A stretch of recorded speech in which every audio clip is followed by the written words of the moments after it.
Bienvenue à tous.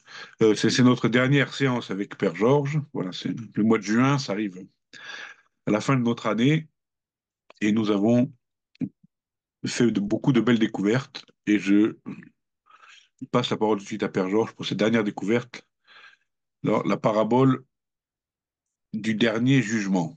Bonsoir à tous. Merci d'être ici présent aujourd'hui aussi dans notre dernière réunion où nous allons essayer de découvrir euh, la parabole du dernier jugement. Donc, c'est un texte qui est assez connu. Nous le lisons le dimanche avant de commencer le grand carême. Mais comme tous les textes que nous avons travaillés cette année, euh, tous les textes étaient connus, mais par la manière dont nous les avons lus, on les a redécouverts et on avait observé qu'il y avait beaucoup des éléments et beaucoup des aspects de ces textes qu'on ignorait et qu'on était surpris de les découvrir. Et donc aujourd'hui, encore une fois, nous allons essayer de mettre de la lumière sémiotique sur cette péricope pour voir que peut-être il y a des choses qui n'apparaissent pas euh, tout de suite et qu'il faut un peu de temps, qu'il faut creuser un peu plus pour les découvrir. Donc, souvent, habituellement, on appelle cette péricope la parabole du dernier jugement.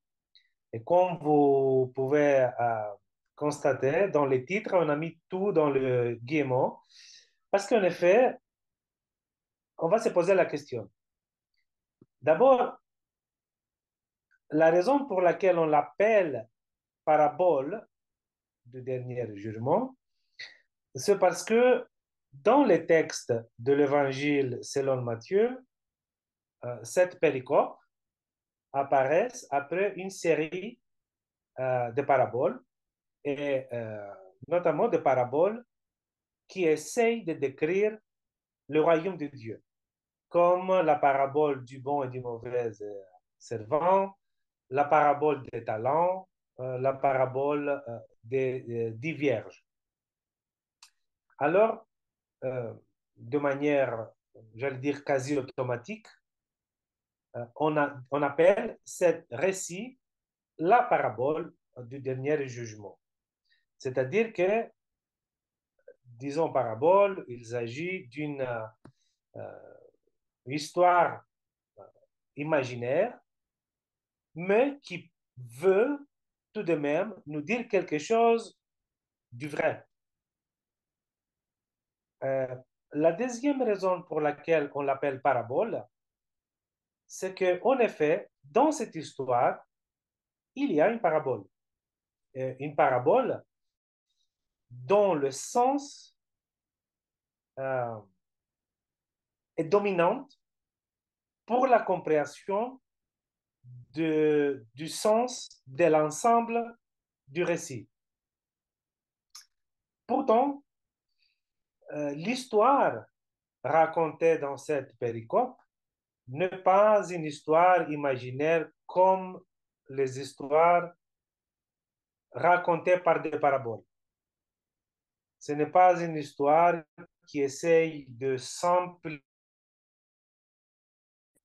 quelques idées ou quelques concepts ou quelques enseignements perplexes.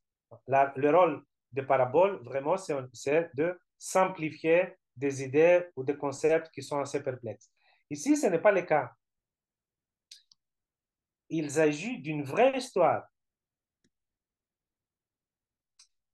Euh, il s'agit d'une d'une histoire qui, toutefois, ne vient pas du passé, comme habituellement, d'où habituellement viennent les histoires. C'est une histoire qui vient du futur euh, et cette histoire est connectée avec le présent et avec le passé, mais de manière, euh, j'allais dire, de manière différente que les histoires habituelles. Je m'explique. Les histoires du passé présentent un passé quasi certain. Ils contribuent à interpréter le présent et elles nous aident à préparer le futur. C'est ça les fonctions des histoires qui viennent du passé. Ici, cette histoire nous présente un futur certain qui explique le passé et qui nous donne des consignes sur le comment vivre le présent. Donc, cette histoire est connectée avec l'ensemble de l'histoire du genre humain. Il détermine l'histoire du genre humain et non seulement de l'humanité autant que en tout, mais aussi l'histoire personnelle de chacun. On pourrait dire qu'il s'agit d'une histoire qui donne du sens dans toute l'histoire parce que justement c'est la fin de toute l'histoire. Et dans ce sens, il est justifié de l'appeler de dernière. Euh, mais on va voir si c'est vraiment ou exclusivement dernière. Et on va voir aussi dans quelle mesure il est justifié de l'appeler jugement.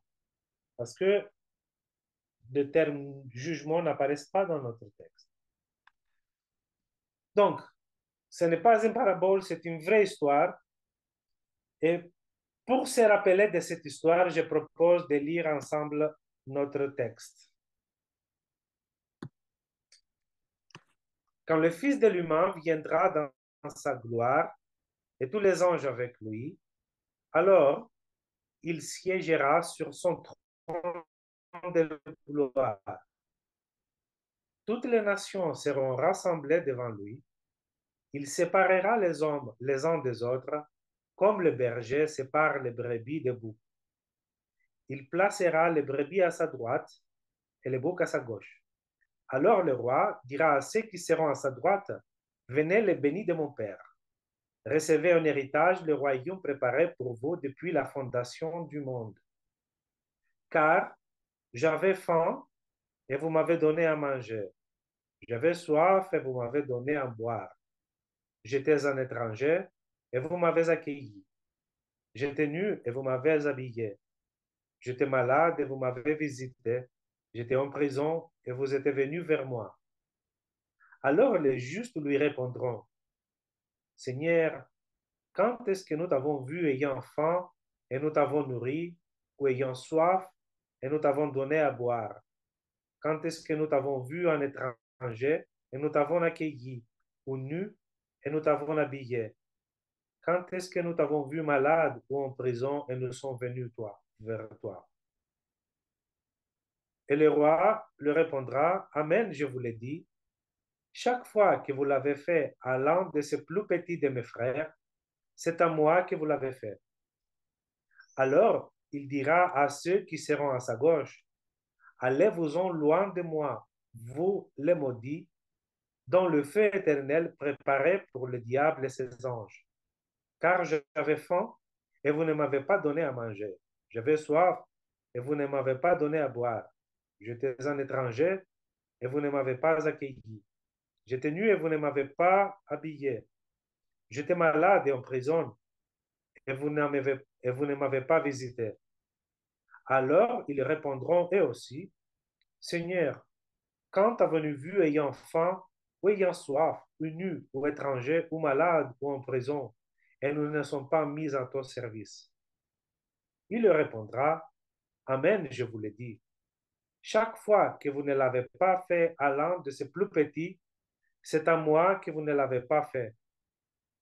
Et ils en iront, ceux-ci, au châtiment éternel, et les justes à la vie éternelle. Alors, nous constatons que notre texte commence avec une certitude. Le texte commence en disant quand le Fils de l'humain viendra dans sa gloire. Donc, cette venue est certaine.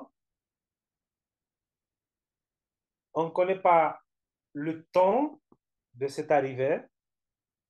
Le texte ne le révèle jamais. Peut-être parce que ce n'est pas nécessaire de le savoir. Peut-être parce que le temps de l'arrivée est exclusivement à l'autorité, au pouvoir du Fils de l'homme. Et donc, il ne fallait pas nous préoccuper particulièrement. Donc, le texte commence avec cette certitude de l'arrivée du Fils de l'humain. Et le texte aussi finit, conclut avec une autre certitude, une conclusion finale, une situation finale qui concerne tous. Les uns iront dans un châtiment éternel et les autres dans la vie éternelle. Et entre ces deux certitudes, le texte essaye de répondre sur ce qui fait les hommes se trouver dans l'une ou de l'autre situation. Ce qui fait les uns entrer dans un châtiment éternel et les autres dans une vie éternelle. Et donc, sur cette énigme, nous allons essayer de chercher la réponse. Donc, on comprend qu'il y a les deux certitudes et après la question de comment on se trouve à l'une ou à l'autre situation.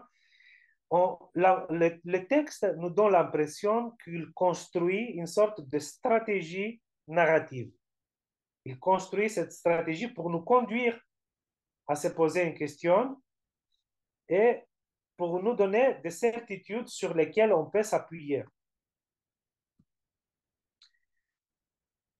On ne peut pas ne pas observer que cette stratégie est construite sur un système binaire.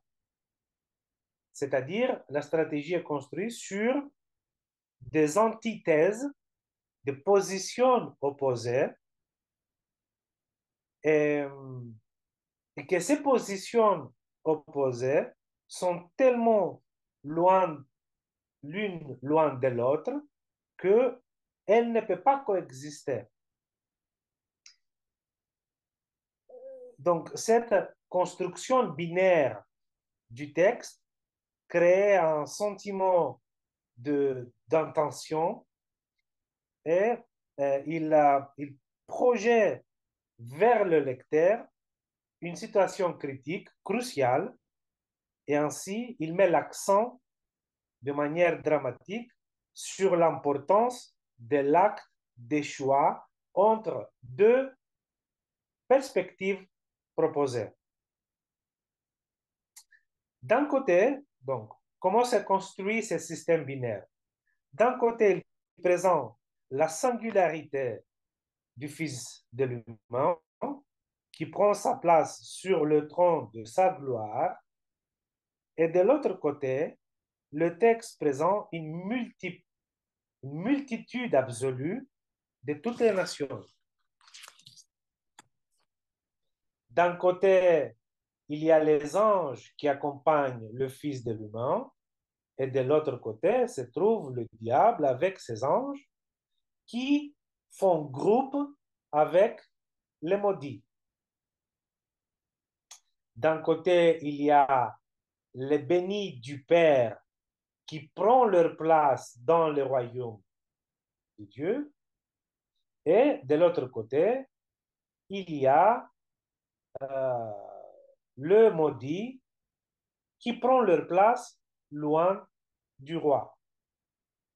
D'un côté, il y a châtiment éternel, et de l'autre côté, il y a la vie éternelle. Donc, vous voyez un système très binaire où les deux positions chaque fois sont très distinguées l'une de l'autre et ils ne peuvent pas coexister. Mis à part les positions opposées des acteurs du texte, le récit même, et dans le récit même, nous pouvons distinguer deux temps différents où le, le personnage dominant est présenté par deux figures différentes. Initialement, il s'agit du Fils de l'homme qui fait la séparation des hommes, et puis de l'autre côté, il se présente, le même personnage est présenté comme le roi qui annonce la sanction pour les hommes qui sont déjà séparés en deux catégories. Et le Fils de l'homme fonctionne absolument dans le silence, il n'y a pas de parole du Fils de l'homme, du Fils de l'humain, tandis que le roi fonctionne par la parole. Donc, dans cet aspect-là, aussi, le texte présente une binarité, deux positions. Examinons donc d'abord cette figure qu'il appelait le Fils de l'humain. Donc, lui, il prend sa place sur le trône, donc il devient roi. Mais le texte ne nous dit pas comment le Fils de l'humain arrive à ce point de devenir roi. Le texte ne nous dit rien sur les épreuves qu'il devait faire expérience pour arriver jusqu'à là.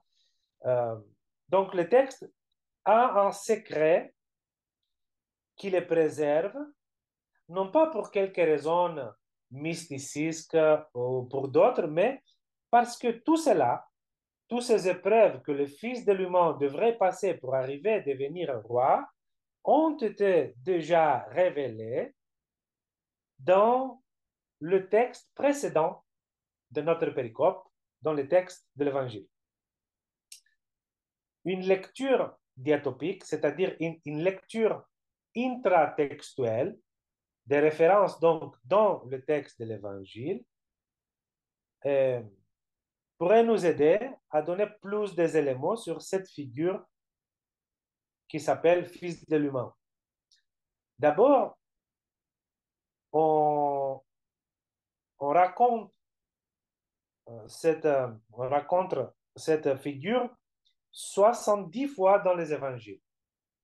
Fils de l'humain, on le trouve 70 fois dans les évangiles, exclusivement dans la bouche de Jésus. Et, et puis, Fils de l'humain a une double compréhension. La première, c'est la compréhension que chaque juif du premier siècle aurait pu avoir, c'est-à-dire une figure qui est décrite déjà dans le livre du roi David, au chapitre 7, verset 13, et qu'il s'agit du vainqueur qui, contre le pouvoir de ce monde, et le pouvoir de ce monde sont représentés par des bêtes bizarres et énormes. Et donc, cet euh, euh, fils de l'homme, c'est lui qui est le vainqueur contre ces puissances. Et donc, ce fils de l'humain, il est comprenait bien sûr dans le cadre d'un royaume terrestre, d'un royaume dans le monde. Et dans ce royaume, toutes les autres nations seraient soumises. Donc ça, c'est la première compréhension d'un juif du premier siècle sur la figure du Fils de l'humain. Une deuxième compréhension, c'est celui d'un fils d'un homme, tout simplement, tout banal, une figure d'un homme qui porte de la chair et des os, comme chaque homme dans l'histoire. Donc, deux compréhensions différentes sur la figure de l'humain. Et éventuellement, c'est justement cette double compréhension, cette ambiguïté de la figure du Fils de l'humain, la raison pour laquelle Jésus utilisait pour soi-même cette appellation, ce Fils de l'homme. Et donc, dans notre texte, on peut comprendre le deux. On peut comprendre à la fois le Fils de l'humain comme vu dans les prophéties de l'Ancien Testament ou dans une compréhension banale d'un fils d'un homme. Mais personnellement, je préfère plutôt la deuxième, c'est-à-dire la présentation banale d'un fils d'un humain. C'est moins apocalyptique, mais beaucoup plus théologique, parce que Fils de l'humain met l'accent sur la théologie de l'incarnation et de la déification de l'humain. Dans cette même scène apparaissent les nations qui sont séparées en deux regroupements. Et c'est le Fils de l'humain qui opère cette séparation. Et la manière dont le Fils de l'humain sépare les uns des autres,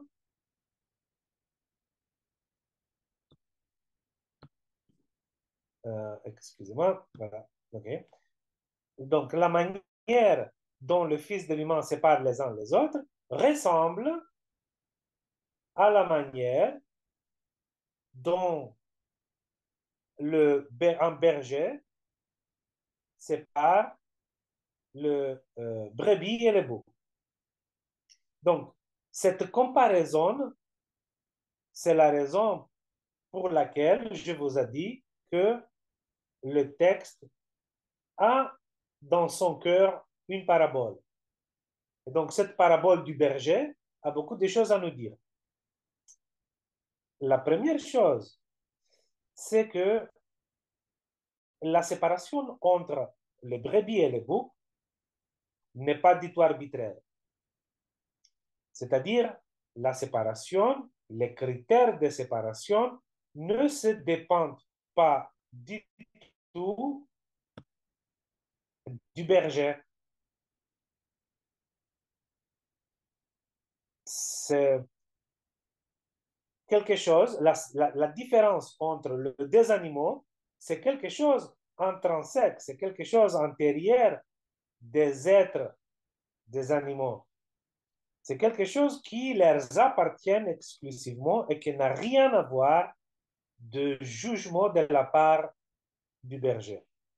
La seule chose que le berger fait, c'est d'observer, de constater la différence existante entre le chèvre, entre le brebis et le bouc, et de les séparer basé sur cette différence qui existe déjà. Donc, le Fils de l'homme, le Fils de l'humain, qui est, euh, qui est représenté dans la parabole par le berger, fait la séparation des hommes selon des différences qui existent déjà. Et donc, il ne fait qu'à constater les différences. Le Fils de l'homme ne fait qu'à constater les différences entre les hommes et il ne fait aucun jugement. Le seul critère de séparation pour les uns qui vont à la droite et les autres qui vont à gauche, le seul critère, appartiennent aux humains seuls et non pas au Fils de l'homme. Lui, il constate et il sépare, mais il ne fait pas de jugement. La deuxième chose que cette parabole nous dit, c'est que le brebis et le bouc sont, après leur séparation, placés à droite ou à gauche par rapport au berger. Donc, ce positionnement n'est pas expliqué. Euh, il ne dit pas pourquoi les uns à droite et les autres à gauche. Mais la seule chose que nous pouvons comprendre, c'est que ce positionnement est opéré selon un point de référence qui est le berger seul. Donc, le berger seul est le point de référence. Dans la même logique, le positionnement de l'homme à la droite ou à gauche du Fils de l'homme fait le Fils de l'homme le point de référence de toute la configuration. Lui, il est seulement lui au centre et il est le point déterminant de toute l'histoire. Donc, euh, au niveau de positionnement, le texte anticipe, le texte nous donne une idée de ce qui va suivre. C'est-à-dire que toute l'histoire a quelque chose à faire avec la relation de l'homme et le Fils de l'humain. Donc, par cette configuration dans l'espace, le texte anticipe, nous prépare sur la question des relations. Par la suite, euh, euh, la figure du Fils de l'humain est enrichie encore plus avec la figure du roi. Donc, il devient un fils roi. Et la scène nous décrit sa relation avec les hommes. Et ici, le texte va nous expliquer pourquoi la séparation existe. Donc, la raison, cette raison, la raison de l'existence de la séparation des hommes, les uns qui vont à droite et les autres qui vont à gauche, et on ne peut pas se poser la question sur la vérité de cette raison.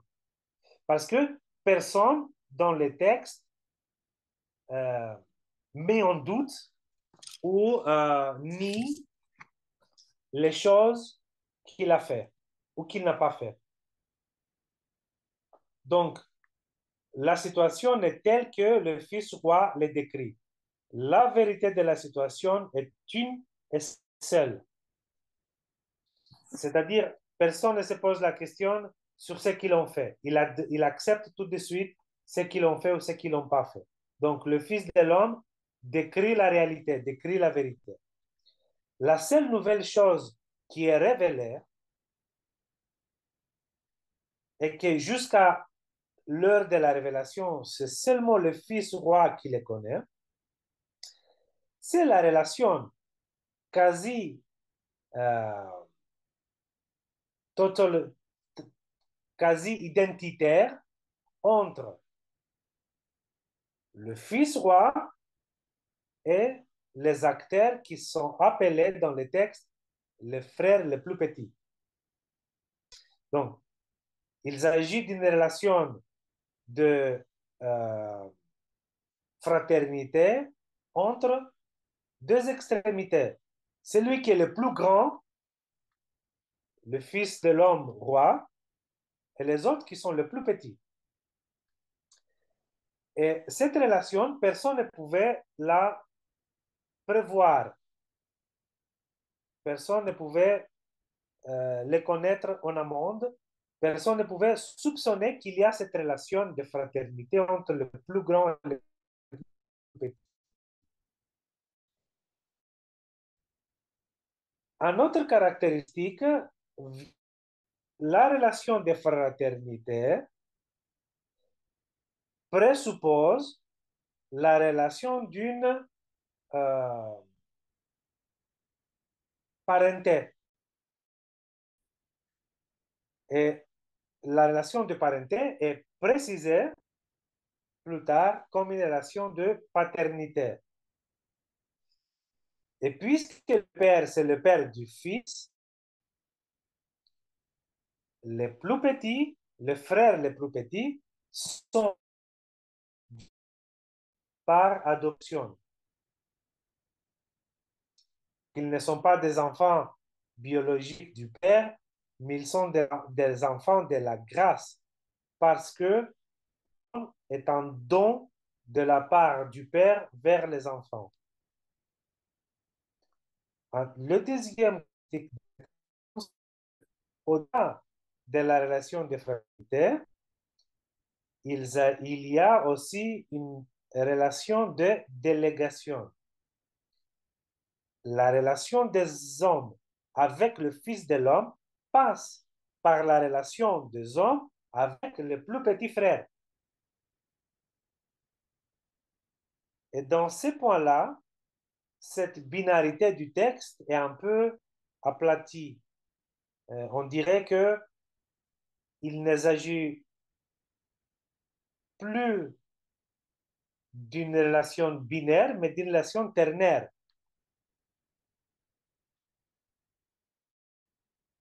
Justement parce que avec le Fils passe forcément par le plus petit et passe forcément aussi par le Père.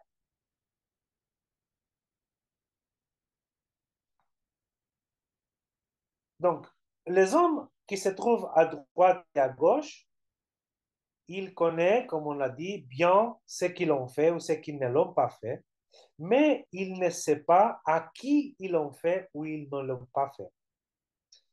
Donc, le fait qu'ils ne connaissent pas vers qui ils agissaient quand ils faisaient leurs actions, euh, le laisse libre de toute accusation potentielle d'une intention matérialiste en but d'une récompense dans le futur. Donc, quand les gens agissaient pour le plus petit et quand les autres n'agissaient pas pour le plus petit, le fait qu'ils ne savaient pas que le plus petit représentait le Fils de l'homme veut dire que les gens agissaient par des critères purs et non pas par des critères matérialistes en vue d'une récompense future. Donc, leur seul motif était d'avoir une relation, de créer une relation ou de ne pas créer une relation avec les plus petits. Une relation d'intérêt, une relation de soins ou une relation d'inférence et d'abandon. Et ici, il faut être très prudent quant aux acteurs que le texte appelle le plus petit frère. La piège la plus commune, c'est de identifier le plus petit avec une classe sociale. Souvent, le pauvre qui ne peuvent pas, ou le pauvre ou le marginalisé, qui sont abandonnés. Parce que si on les identifie avec une classe sociale, on donne l'impression d'une perspective banale, socialiste du texte de l'Évangile.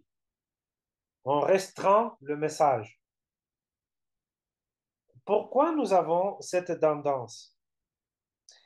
C'est parce que nous considérons que la liste des catégories à laquelle appartiennent les plus petits frères les affamés, les assoiffés, les étrangers, les malades, les emprisonnés. Donc, toutes ces catégories, c'est une liste exhaustive. Et donc, il y a l'impression que les plus petits sont en quelque sorte les marginaux de la société. Pourtant, si on regarde bien les différentes catégories et sur ce qui est commun entre les différentes catégories, nous pouvons avoir une meilleure icône de ce que ça veut dire petitesse pour le fils roi. Donc, chaque catégorie de plus petits vient d'une manque, est issue d'une manque, de l'absence de quelque chose qui, pour chaque catégorie de plus petits, est essentiel. Il leur manque la nourriture, l'habitation, donc le logement, le vêtement, la santé ou la liberté. Et on pourrait rajouter encore plusieurs d'autres sur cette liste. Donc, cette liste est purement indicative. Chaque homme auquel il manque quelque chose de l'essentiel peut être inscrit dans cette liste. Et l'homme peut avoir beaucoup de choses, ou toutes les choses. Il peut avoir la nourriture, il peut avoir un logement, il peut avoir sa liberté ou sa santé, même en abondance, mais qu'il leur manque, par exemple, un vrai ami ou un compagnon ou un guide spirituel, par exemple. Ils peuvent aussi souffrir de situations dont la symptomatologie ne peut pas entrer dans les catégories de maladies, mais qu'il peut faire l'homme souffrir.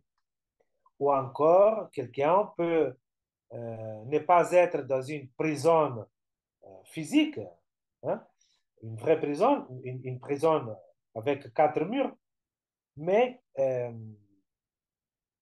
il peut être emprisonné, par exemple, dans une relation toxique ou dans un métier qui ne va pas, qui n'est pas en phase avec sa propre moralité. Donc, si nous sommes attentifs à notre observation et si nous sommes à l'écoute des autres, on peut découvrir que chaque homme, chaque humain qu'on raconte, souffre d'une manque et ainsi chaque homme potentiellement est inscrit dans une des catégories des plus petits frères du Fils roi. Et ainsi, chaque homme peut être pour nous une occasion pour la vie éternelle. Donc, quand on voit les autres à travers les lunettes de nos propres, euh, pardon, quand on voit les autres à travers le prisme de leur manquement, donc les autres deviennent notre paradis. Mais quand on voit les autres dans l'optique de nos propres manquements, les autres sont notre enfer. Mais malgré le fait que ces plus petits se trouvent dans la situation petitesse absolue, il y a quand même une qualité qu'ils n'ont pas perdue. Ils sont toujours les frères du Fils roi, et encore plus, ils sont les enfants du Père commun. Donc, le jugement du Fils roi est fondé sur une loi universelle, le faire ou le non-faire des hommes. Cette loi universelle est annoncée par le roi sans donner d'autres explications. Il rappelle aux hommes ce qu'ils ont fait ou ce qu'ils n'ont pas fait, sans pour autant expliquer qu'il y avait un principe moral ou une obligation euh, législative qui imposait d'agir pour ou de ne pas agir pour les plus petits. Donc, le roi ne se réfère à aucune valeur morale comme la solidarité, comme l'humanité, ou à aucune valeur religieuse comme la charité pour expliquer la base de cette loi universelle. Aucune valeur n'est validée ni rejetée. La seule chose qui donne quelques éléments de valeur, c'est que maintenant, les uns s'appellent justes et les autres non. Donc, comment est-ce qu'on peut connaître d'où vient, quelle est la source de cette loi universelle? Le fils roi dit à ceux qui sont à sa gauche, à sa droite, venez le béni de mon père. Venez le béni de mon père, prenez comme héritage le royaume qui est préparé pour vous depuis le commencement du monde. Donc, les justes sont liés avec une bénédiction, une bonne parole qui les concerne et qui a été dit depuis le commencement du temps. Une parole qui est énoncée avec le commencement du monde et continue jusqu'à l'éternité. Cette parole de commencement continue jusqu'à l'éternité. Cette parole détermine la relation de filiation et de paternité entre le Père et les hommes, et en même temps, cette parole de bénédiction annonce la promesse de l'héritage. Le Fils roi dit aussi, loin de moi, le maudit dans le feu, la feu éternelle, qui est préparé pour le diable et pour ses anges. Donc ici aussi, il y a une parole, maudit, malédire, une mauvaise parole qui n'a pas été par contre énoncée par le Père. En effet, personne n'a énoncé cette mauvaise parole. Il s'agit plutôt d'un renversement de la bénédiction du Père. Et ceci parce que ceux qui se trouvent à gauche ne se trouvent pas dans cette situation de malédiction parce qu'ils ont fait quelque chose de mauvais, mais parce qu'ils n'ont rien fait. Et donc, parce qu'il y a l'absence de bien, cette absence de bien renverse la parole de bénédiction. Et le renversement de la parole de bénédiction a comme résultat l'absence de relation. Ces gens, ceux qui sont à gauche, ne sont pas liés ni avec le Fils, ni avec le Père, ni avec les frères, ni avec l'héritage.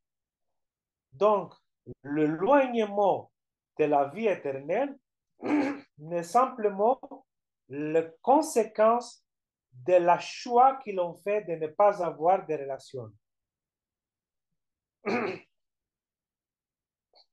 La seule relation qu'ils ont réalisée, les gens qui se trouvent à gauche, c'est avec eux-mêmes.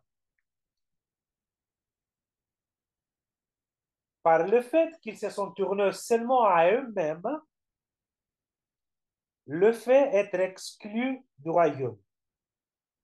Donc, on pourrait résumer cette loi universelle ainsi.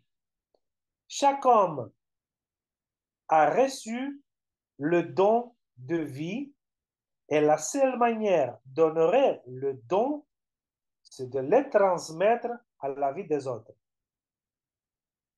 Donc, c'est cette loi universelle qui domine et qui tient toute l'histoire. En lisant le texte, il y a un sujet important.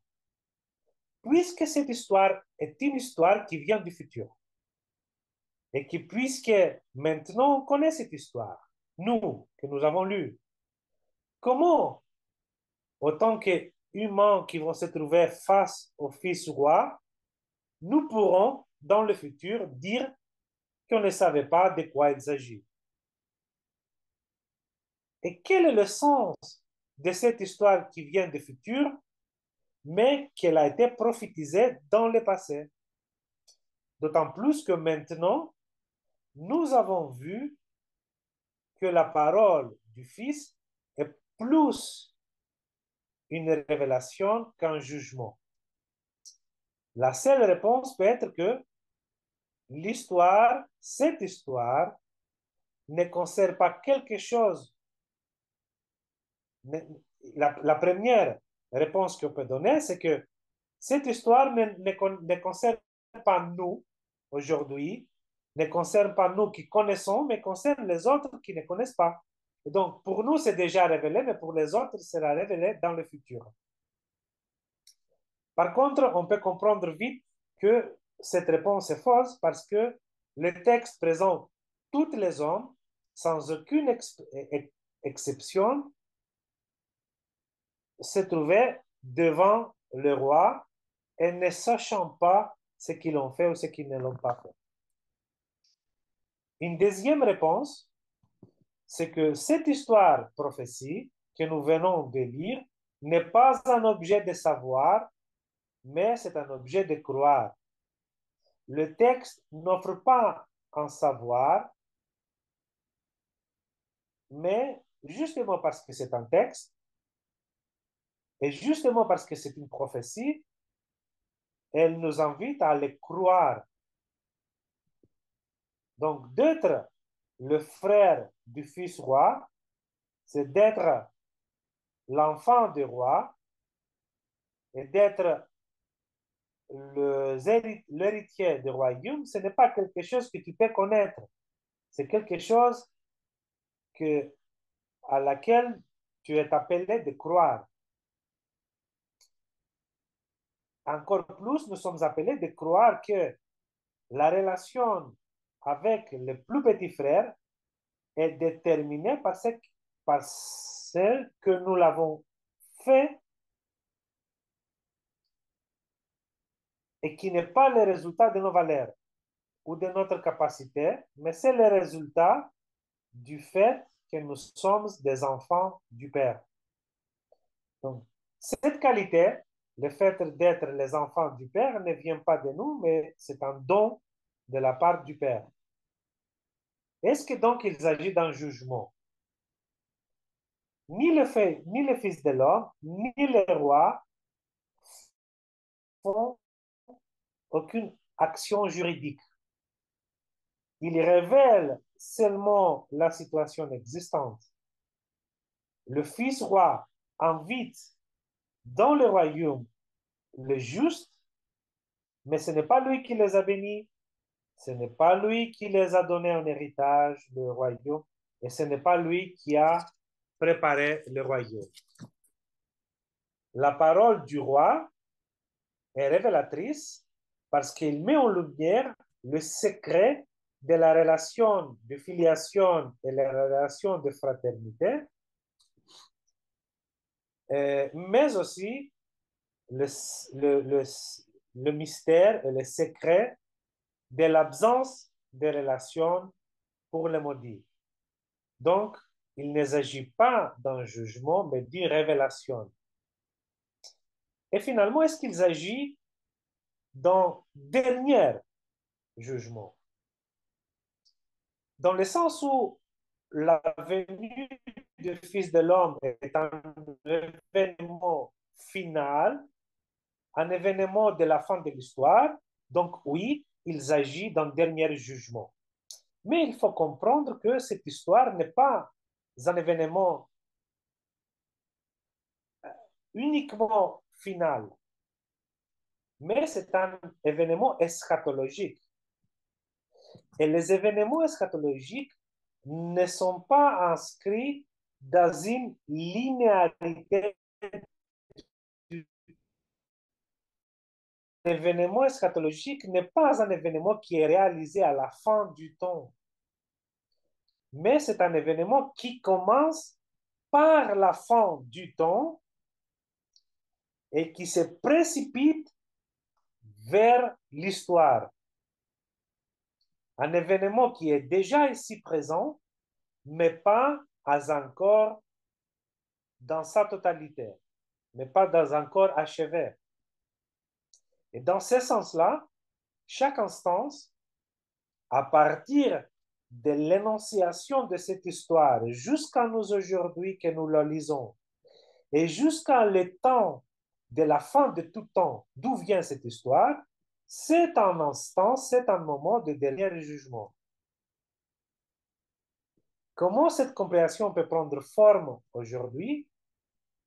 en comprenant que chaque instant, nous nous trouvons face à quelqu'un qui peut être le plus petit frère du Fils, vers laquelle nous sommes appelés à répondre.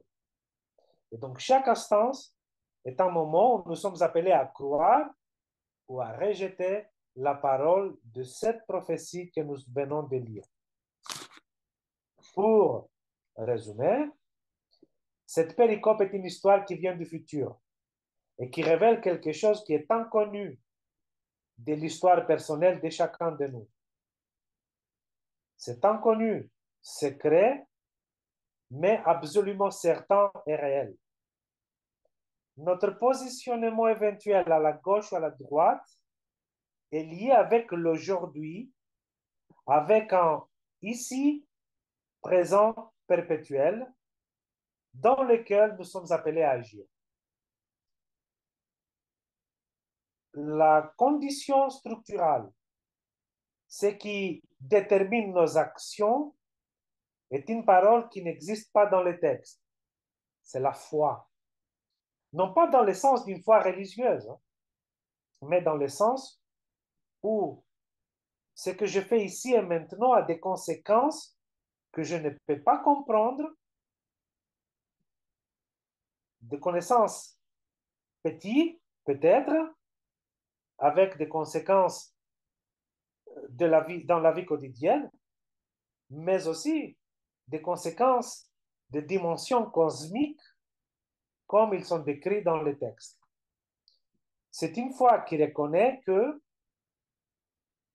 même si on ne peut pas trouver des mots pour le dire, il y a une relation de fraternité et une relation de paternité comme infrastructure de la création.